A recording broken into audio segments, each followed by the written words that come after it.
E aí, então, há questão política no meio de todo esse caminho. E também em relação a outros lugares, né? Donald Trump anunciou tarifa contra a União Europeia, contra o México, contra o Canadá e hoje falou que pode anunciar aí mais 100% de tarifa contra a Rússia se não houver cessar-fogo na guerra da Ucrânia. E para eu poder comentar sobre tudo isso, gente, nessa nossa segunda-feira, tenho a honra de chamar aqui o Felipe Santana, especialista em investimentos da Lax Investing, que está conosco aqui nessa segunda. Felipe, bem-vindo ao nosso programa. Boa tarde, grande Rafael Lara, sempre um prazer. A agenda normalmente vem cheia na segunda-feira, hoje tá bombástica.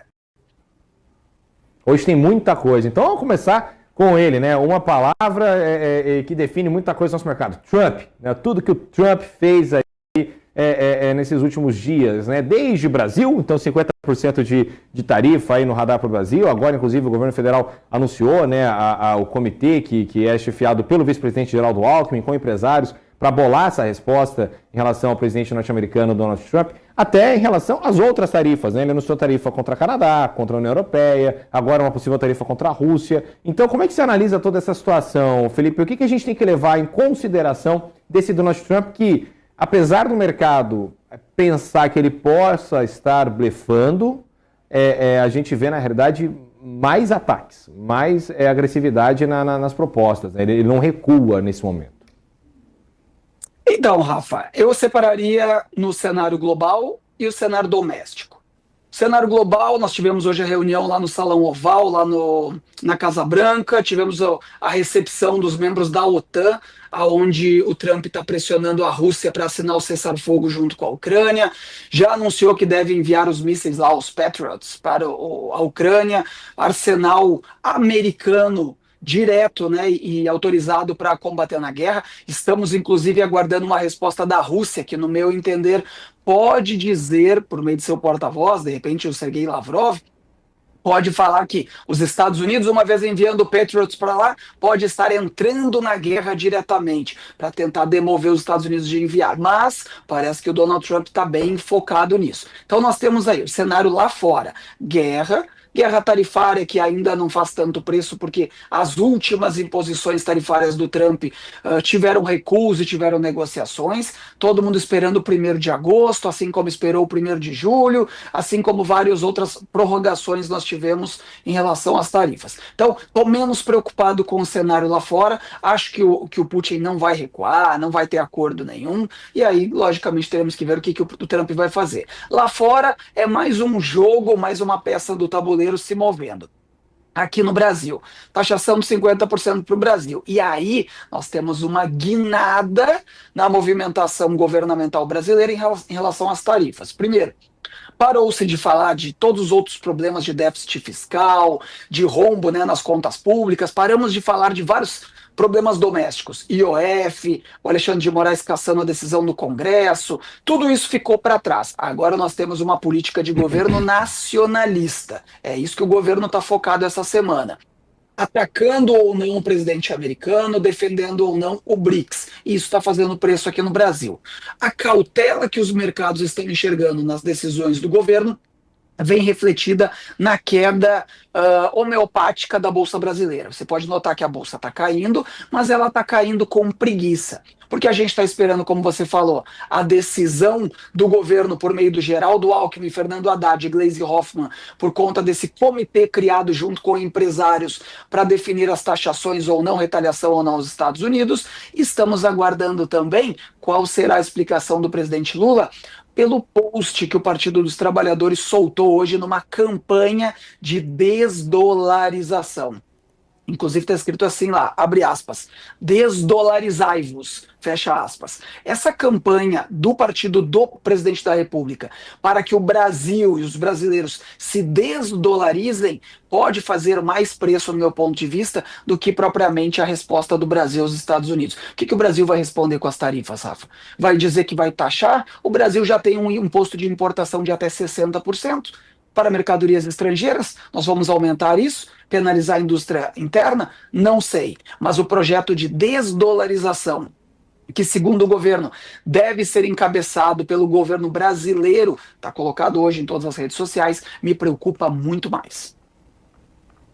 Exatamente, né? Inclusive esse post, né, das redes sociais do Partido dos Trabalhadores que fala, abre aspas, desdolarizai-vos, hashtag o Brasil é soberano, né? E aí a legenda complementa também com um novo tempo, existe coragem para mudar e o Brasil está pronto para liderar este caminho. E aí na foto é um vira-lata caramelo, inclusive, e aí a hashtag o Brasil é soberano e tudo mais.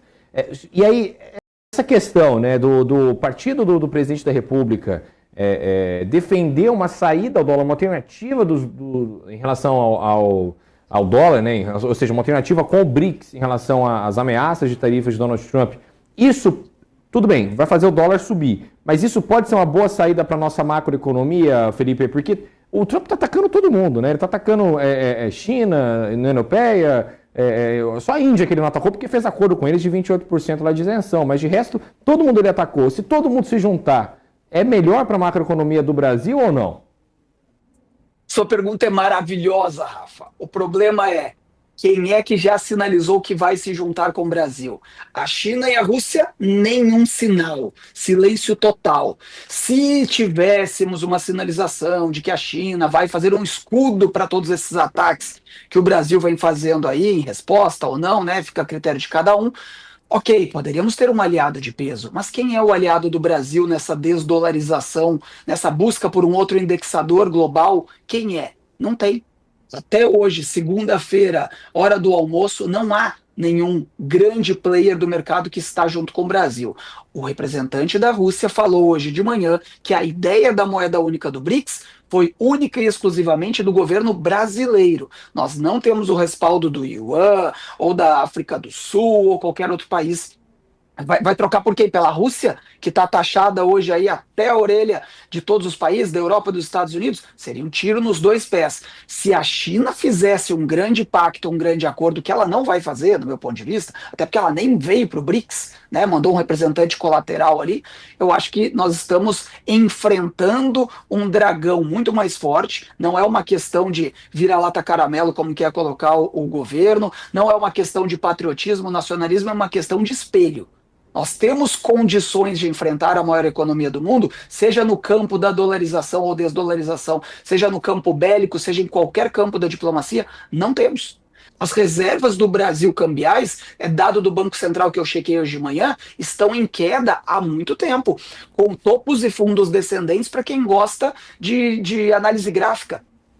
E as reservas internacionais do Brasil não são dólar, libra esterlina, dólar canadense, ouro, ativos, títulos públicos. Nós não temos como desdolarizar, nós somos exportadores de commodities. Se o governo brasileiro inventar a gracinha de começar a fazer desdolarização a partir dessa semana como retaliação aos Estados Unidos, esse dólar volta para R$6 mais rápido do que eu levanto dessa cadeira.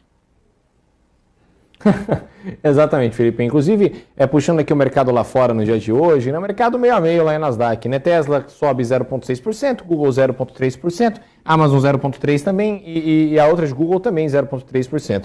Nas quedas do dia, temos Apple caindo 1,01%, Advanced Micro Devices, né? A AMD também caiu hoje, mas cai leve, 0,1%, 0,2% aí de queda para as empresas lá em Nasdaq. Agora, no New York Stock Exchange, né, lá na New York Stock Exchange, na Bolsa de Valores dos Estados de Nova York, temos Alibaba subindo 1,5%, e aí outras altas um pouco menos relevantes, né, mas são altas também, Disney, AT&T subindo, Bank of America e tudo mais. E nas quedas temos Uber caindo 1,3%, a Pfizer, Ford também caindo hoje no nosso no mercado lá fora, melhor dizendo, né? Falar nosso mercado, mas no mercado lá fora, lá no mercado da New York Stock Exchange. Falando um pouco ainda sobre esse cenário de Donald Trump, Felipe, esse mês a gente tem algumas coisas aí importantes, né, para os Estados Unidos, principalmente em relação ao Federal Reserve. O Jerome Powell, inclusive, ele passou as últimas 5 reuniões falando que tinha muita instabilidade no radar, que estava tudo na neblina e tudo mais, e que não conseguia tomar uma atitude,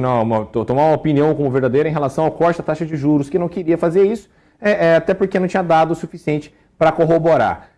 Agora, com todas essas questões de Donald Trump em relação às tarifas e colocar esse tanto de cálculo a mais na mesa, isso melhora ou piora a situação para o Jerome Powell, Felipe? A batata dele tá assando, né, Rafa? Nós já tivemos notícias aí no final de semana de até de uma possível renúncia, que ele sempre disse que não vai acontecer, que vai levar o mandato dele até o final ali, início de 2026, salvo engano. Agora, o que o Trump pode fazer nesse cenário? Imprevisível, né? Existem componentes legais ou alegações, se ele tiver força política e jurídica para derrubar o Jerome Powell. Não acredito que possa acontecer, mas estaremos de olho. Ele está muito pressionado a baixar os juros, o mercado de trabalho americano não mostra trégua no ADP, o payroll vem e massacra ele. Na próxima reunião, que se não me engano é no final deste mês, também é uma super quarta, nós teremos uma pressão ainda maior. O governo, seja o J.D. Vance, seja o presidente americano, os secretários, todos estão pressionando pelo menos a um corte de 0,25%. Eu vejo espaço para isso. Felizmente não sou o Jerome Powell, não cabe a mim essa decisão, mas eu não vejo espaço. A guerra tarifária está em pleno vigor, né? As chamas estão acesas e nós não temos aí uma previsão ou uma previsibilidade de um arrefecimento na economia americana. Poderia ensaiar um corte de 0,25 para ver no que vai dar? Poderia, mas isso não é característica de nenhum membro do FONC, não é característica do Jerome Powell. Ele demorou muito para subir o juro na época da pandemia e não quer arriscar um corte de juros para ter que retomar um ciclo de alta caso as coisas deem errado. Se a economia realmente mostrar uma estabilidade, seja pelo PCI, pelo CPI, que sai esta semana, pode ser que o Jerome Powell mude de lado. Agora, para que os juros caiam no final desse mês e deixe minimamente sorridente o presidente americano, nós precisamos de um arrefecimento no CPI que sai esta semaninha. Se não me engano, quarta ou quinta-feira. Pô, perfeito, Felipe. Para a gente poder fechar aqui, qual que é a sua aposta em relação a esse Federal Reserve? Vem queda aí? Vem queda do que primeiro? Vem queda dos juros ou do Jerome Powell lá primeiro nos Estados Unidos, Felipe? Pergunta maravilhosa, quem cai primeiro, né? Eu acho que o Jerome Powell não cai, porque o Trump tá blefando, mas ele sabe que retirar o Jerome Powell na medida de puxar o tapete dele causaria uma instabilidade muito grande, que é tudo que o presidente americano não quer. Não acredito. Acho que vão cozinhar ele mais ou menos como foi cozido o nosso ex-presidente do Banco Central aqui, o Roberto Campos Neto, tá? Vão levar ele até o final, não está tão longe assim esse final. Agora, os juros podem cair se o CPI mostrar resiliência e queda mesmo. Não acredito que isso vai acontecer essa semana, estaremos de olho. Então eu acho que haverá manutenção na taxa de juros. Se o CPI, aí é uma aposta minha, se o CPI for comportado, não cai o juro agora, mas cai na próxima reunião de setembro. Pô, perfeito, Felipe. Queria muito agradecer a sua presença aqui de toda segunda-feira conosco aqui. Te espero na próxima. Então, na próxima semana, eu não vou nem falar que vai ser mais tranquila. Que eu já não espero mais nada. Do nada pode vir um tweet aí, aumentar tarifas em sei lá quantos %. A gente tem que conversar sobre isso. Então, até segunda-feira que vem, Felipe. Grande abraço, Rafa. Foco no governo brasileiro. Ele vai ditar o resto da semana, hoje ou amanhã. Grande abraço a todos.